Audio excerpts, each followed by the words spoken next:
Ever notice how some folks just can't leave a good thing alone? You carve out a quiet life, tend your vineyard, keep to yourself, and don't bother a soul. Then one day, trouble comes marching up your driveway, sporting sunglasses and a faded deputy's patch, acting like he's still got a badge and the whole world's his beat. That's how it all kicked off with Roger Hensley and his overblown retired cop attitude, sniffing around the edges of Willow Grove estates, just begging to find something out of place, like he was the star of his own crime drama. My land's always been my own OHOA, no fuss, just rows of Pinot and Chardonnay, a few tough roses, and a barn that's seen more honest sweat than those cookie-cutter mansions across the way. I was here before the HOA even existed, grandfathered in, free as they come. Freedom tastes sweeter when nobody's counting your vines or griping that your barn's the wrong shade of rust. But Roger?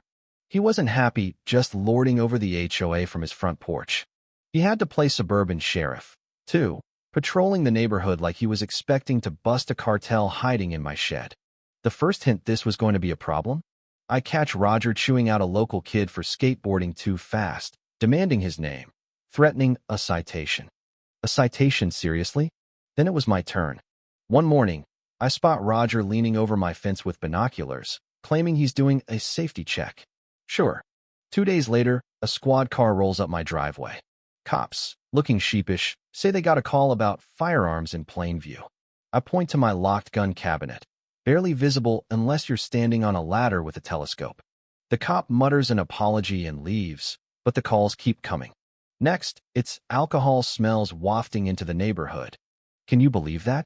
Every police visit starts feeling like a rerun of a bad TV show. I start recording everything.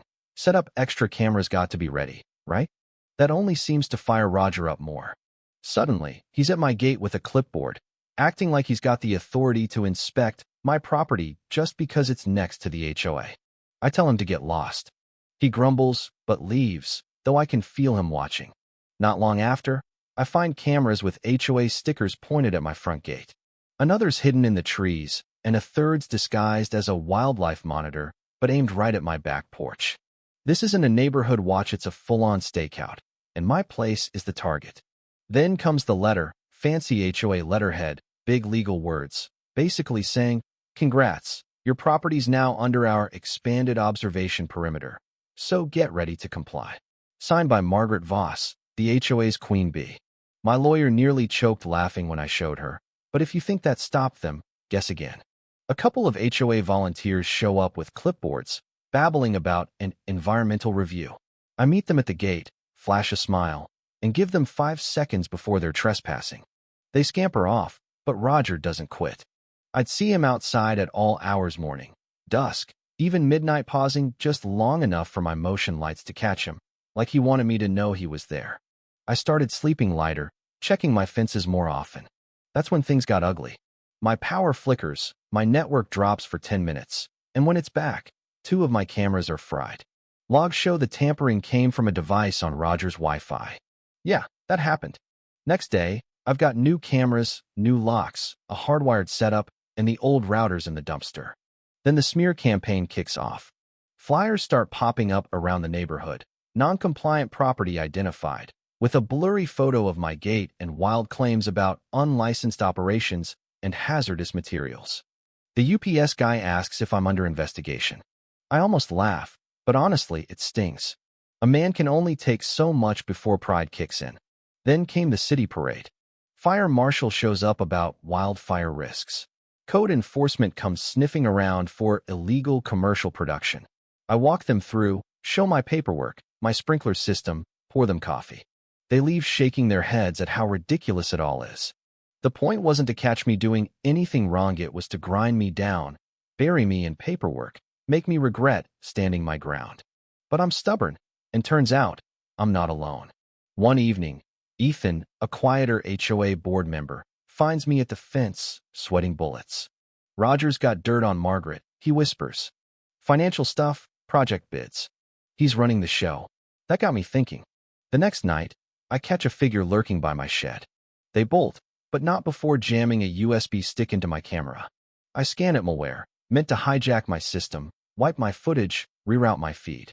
That's when I call Lucas, my old PI buddy. If they want to fight, I'll bring it. The final straw?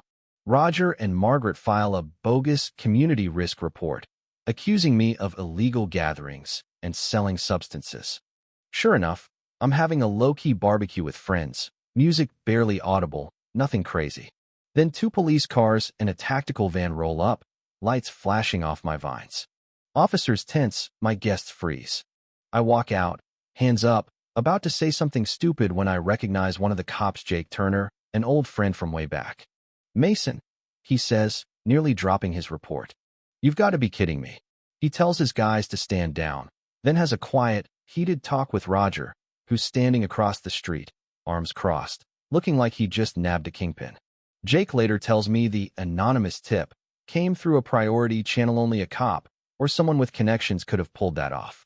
Lucas digs deeper, finds Roger and Sheriff Tom Hale go way back, covering each other's messes, burying old complaints, pulling strings. This isn't just HOA nonsense, it's good old boy corruption, and they thought they could break me with it. So I do what stubborn folks do best. I go public. I set up a press conference outside the HOA clubhouse, cameras rolling, neighbors gathering. I lay out the evidence: videos, audio, financial records, emails linking HOA funds to Roger's wife's company.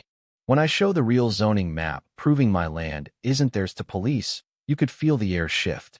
The news spreads, 3 board members quit, the county launches an investigation, and suddenly Roger's not so cocky. It doesn't end there.